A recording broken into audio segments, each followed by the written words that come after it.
कल हमने हर्षवर्धन के बारे में पढ़ा था, उससे रिलेटेड एक दो टॉपिक रह गए हैं, उनको देख लो, थोड़े से पॉइंट्स हैं। सबसे पहले इसके टाइम में कौन आया था? हवेन सा। ठीक है, कब आया था? 627 या कहीं पे लिखा है 629 से। ठीक है, अब देखो इसकी जो है जीवनी वो कौन सी है? वही, ठीक है, किसकी? हवेन सांग की। और इसने भारत को क्या नाम दिया था?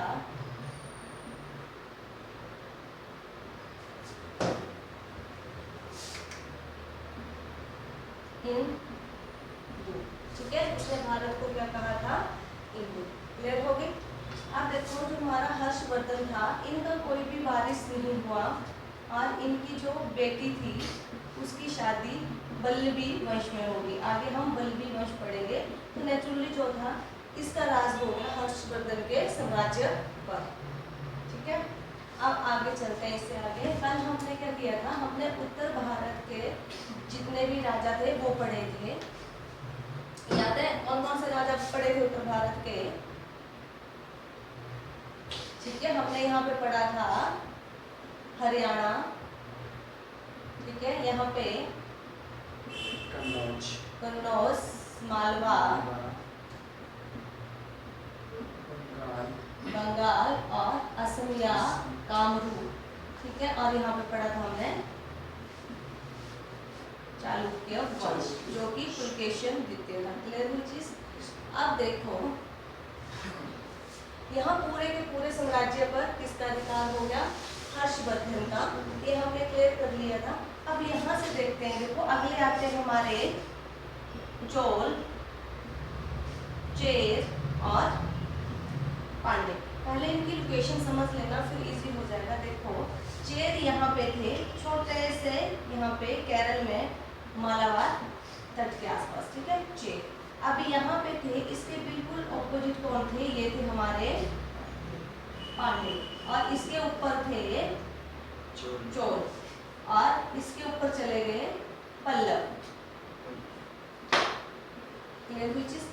अब आज हम पढ़ेंगे चेर, चोल और पांडे, लेकिन मैंने आपको बता दिया। ठीक है, और यहीं पे थे चालुक्य, फिर यहीं पे हमारा राष्ट्रकूट वंश जो था, राजवंश, वो आएगा। ठीक है, इनकी लोकेशन देख लेना। देखो ये तमिलनाडु, आंध्र प्रदेश और केरला में ही है, 3 एरिया में। यहाँ पे आपको लग रहा है कि बहुत बड़े होंगे, नहीं, ये तमिलनाडु और आंध्र प्रदेश केरला में ही है। ठीक है, अब देखो जो हमारे चोल थे इनका प्रतीक चिन्ह क्या था?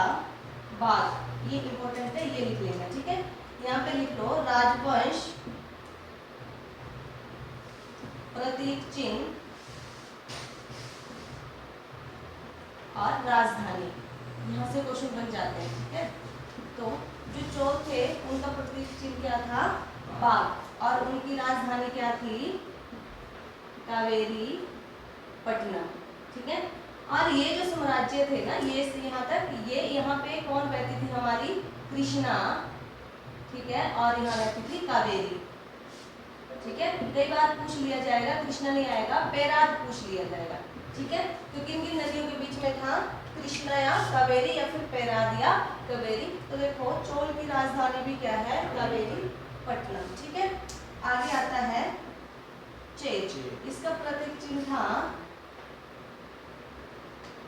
धनुष और इसकी राजधानी थी बंजी।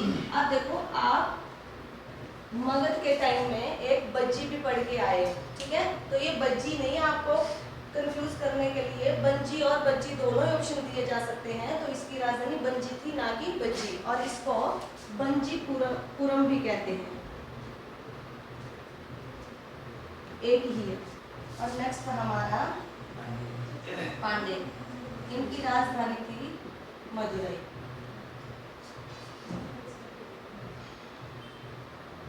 बाहर कौन है? सतीश देख लो बाहर कौन है? पांडे का प्रतीक चिन्ह था मछली और इनकी राजधानी थी मदुरई। अब देखो ये जो हमारे पांडे हैं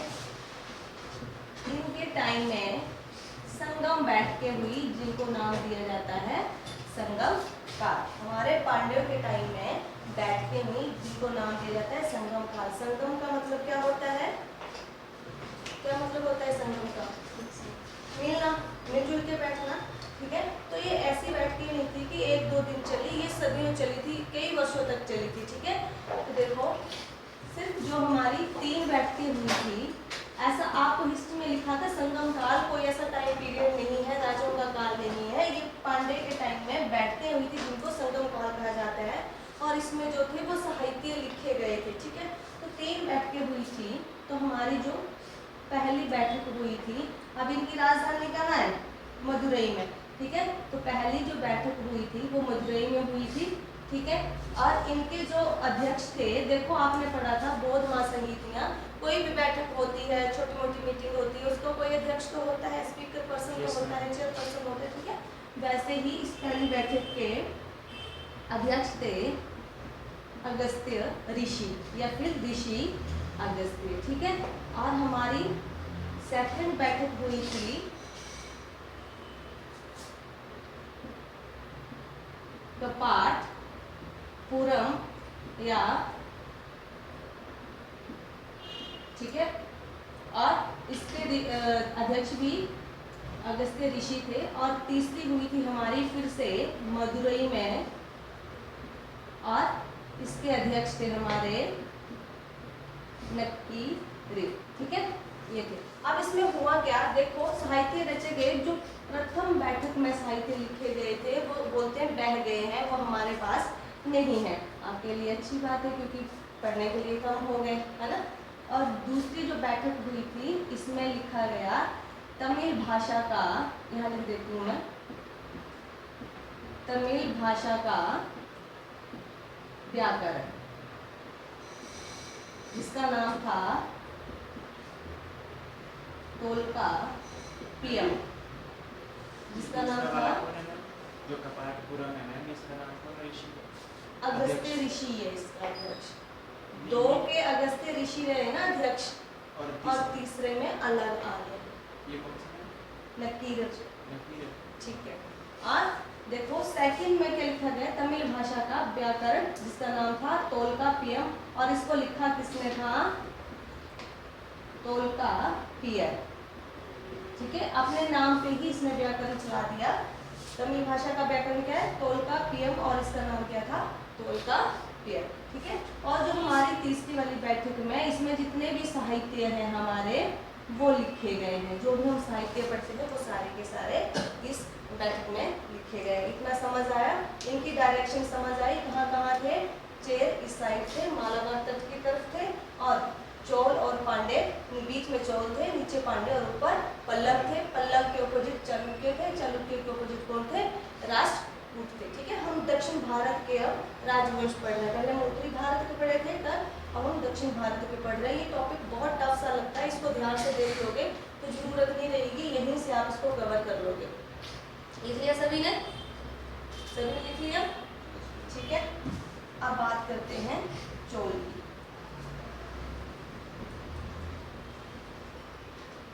अब देखो चोल जो थे, इनका इतिहास बहुत पुराना है। कहीं पे लिखा है ये 3 BC से लेकर 2 AD तक थे। ठीक है, क्योंकि BC उल्टा चलता है, AD सीधा चलता है। फिर कहते हैं कि 3 AD से लेकर 8 AD तक इनका कोई साक्ष्य नहीं मिला, यानी कि 3 स्टेजेस में आए। ठीक है, फिर उसके बाद जो है 8 AD से लेकर 9 AD तक जो है इनका बेस्ट टाइम रहा। ठीक है, इनका क्या रहा है? बेस्ट टाइम रहा है। सबसे पहले देखो ये कब उभरे थे? 3 BC में, और कब तक रहे? 2 AD तक। AD मतलब आगे सीधी वाली काउंटिंग चलेगी। उसके बाद ये 3 AD से लेकर 8 AD तक इनका कोई भी इतिहास नहीं है, साक्ष्य ही नहीं मिलता ये कहाँ थे, कैसे थे। ठीक है, और उसके बाद ये 8 AD से लेकर जो 9 AD तक है इनका वेस्ट टाइम पीरियड रहा था। ठीक है, सिर्फ इतना सा मिलता है। ये जो फर्स्ट वाला हमारा टाइम पीरियड, इसमें कौन था?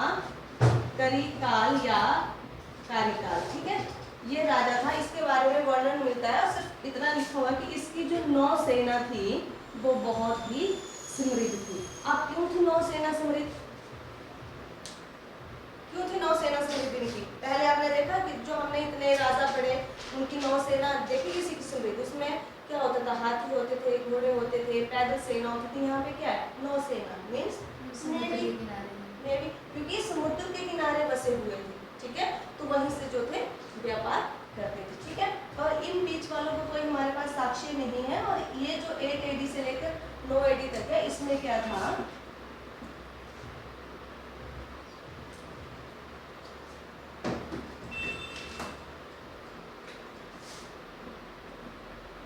विजयालय नाम का एक राजा था जिसने 8वीं AD में इसको फिर से स्वतंत्र किया, इस साम्राज्य को, इस राजवंश को। क्लियर? अब इसका सिर्फ इसने स्वतंत्र कर दिया, इसने कोई काम नहीं किया। उसके बाद आता है परांतक प्रथम, ठीक है। अब परांतक प्रथम ने क्या किया, उसने उपाधि धारण की मदुरई कोंड। अब उसने मदुरई कोंड उपाधि क्यों धारण की? कोंड का मतलब क्या होता है? मैंने लिखा मदुरई कोंड, इसका मतलब क्या होता है? क्या मतलब होता है इसका? कोंड का मतलब होता है लेना, छीनना, ठीक है। इसने क्योंकि देखो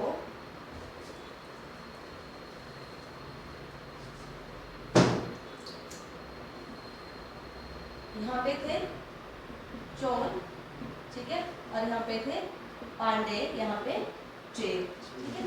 तो इसने क्या किया, इनकी राजधानी क्या थी? मथुरा, ठीक है। तो इसने इसकी राजधानी पे अधिकार कर लिया, छीन ली, ले लिया। कौन का मतलब क्या होता है?